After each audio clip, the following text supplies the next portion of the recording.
All right. The article that we read was titled The Self-Fulfilling Nature of Positive Illusions in Romantic Relationships. Love is not blind, but prescient. This is by Sandra L. Murray, John G. Holmes, and Dale W. Griffin. And we are Emily, Madeline, and Michael. All right, so the abstract. The social problem that the researchers looked at here was the effect that positive illusions have on romantic relationships. And positive illusions are slightly idealized, overly positive views of the relationship as a whole. The participants in this study were 121 dating couples. This was done at the University of Waterloo, and most participants were college aged with an average of 19.5 years old. So the study took place over the course of a year and they met up 3 times. In time one, the participants were asked to describe themselves, their partner, their ideal partner, the typical partner, and their relationship well-being. And then in times two and three, they completed a shorter version of what was done in time one. The hypothesis for the study was if romantic partners idealize one another, it can have self-fulfilling effects and can create the relationship they wish for. And the overarching findings they came up with were that relationships are more likely to persist when partners idealize each other, and partners came to share the idealized images of themselves. So that kind of explains the self-fulfilling prophecy there. For the hypothesis, there was really three main ideas, all having to do with how one's partner leads to a better relationship, especially with the illusion aspect. When it came to the buffering hypothesis, this was the idea that idealization buffers early doubts. So an example of this is if you have an argument early in a relationship and the partner yells at you, you would think they're usually really patient and kind. They're probably just having a rough day. Instead of reading it like a script where you're like, this person's just super rude. Why am I with them? The next is the transformation hypothesis, and this is the positive view transforms how you interpret partners' behavior. So this is kind of similar to the buffering hypothesis, but more of a longitudinal design where it's happening later in the relationship. Another example would be going from they don't care about me to having that positive illusion, helping you decide that instead, this was just a bad day for them.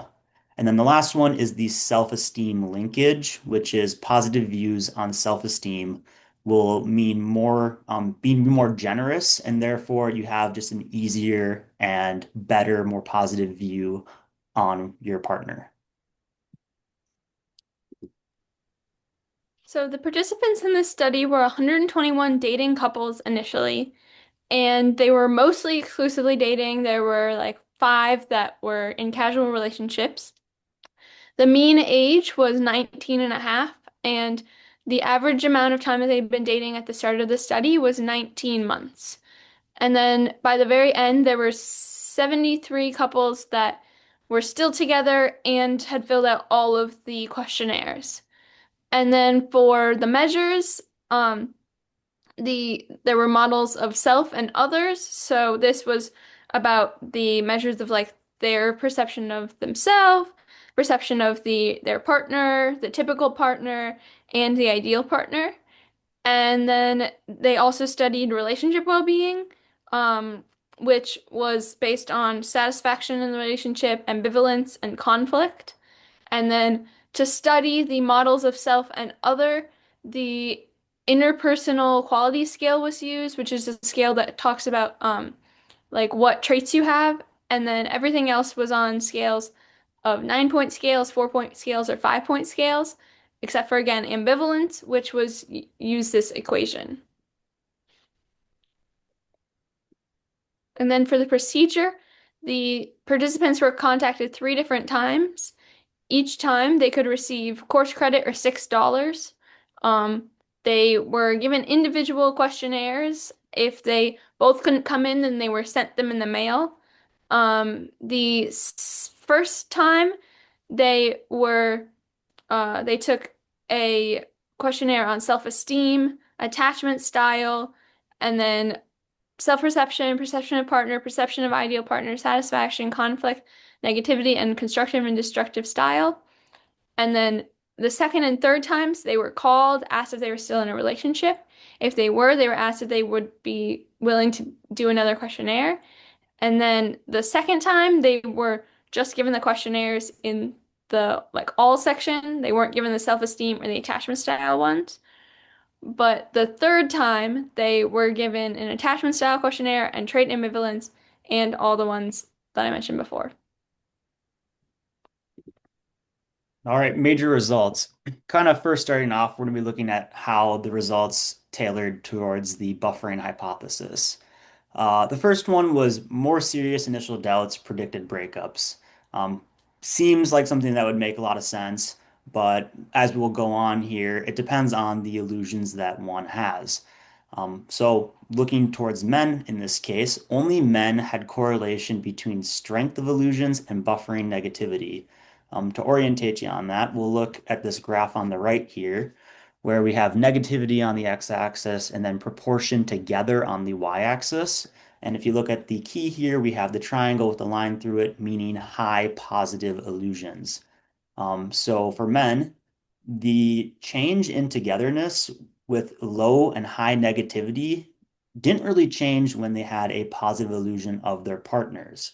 Therefore, if you view your partner in a really good light, regardless if the relationship's going well or not, it really doesn't change your difference in you being together with them. You'll seem to be get together no matter what.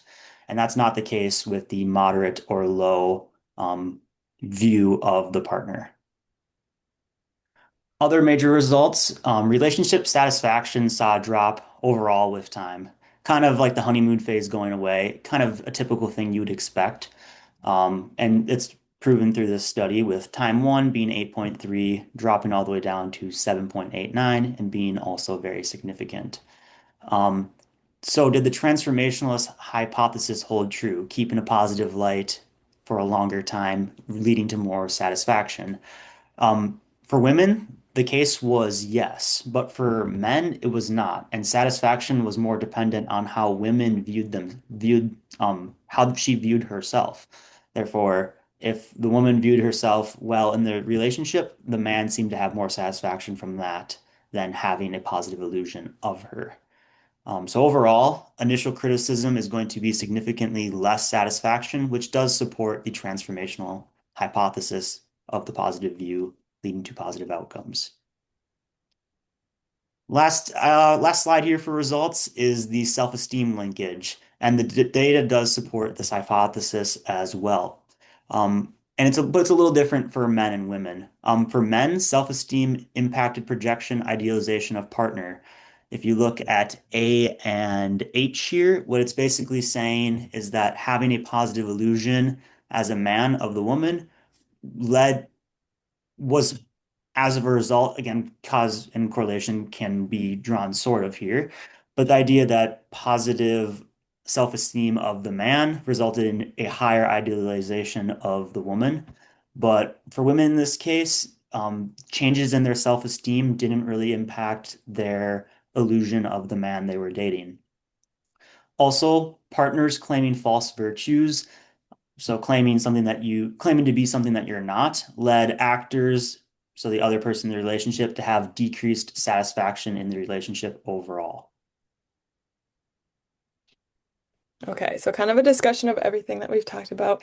The main results overall is that positive illusions can have a constructive role in relationships.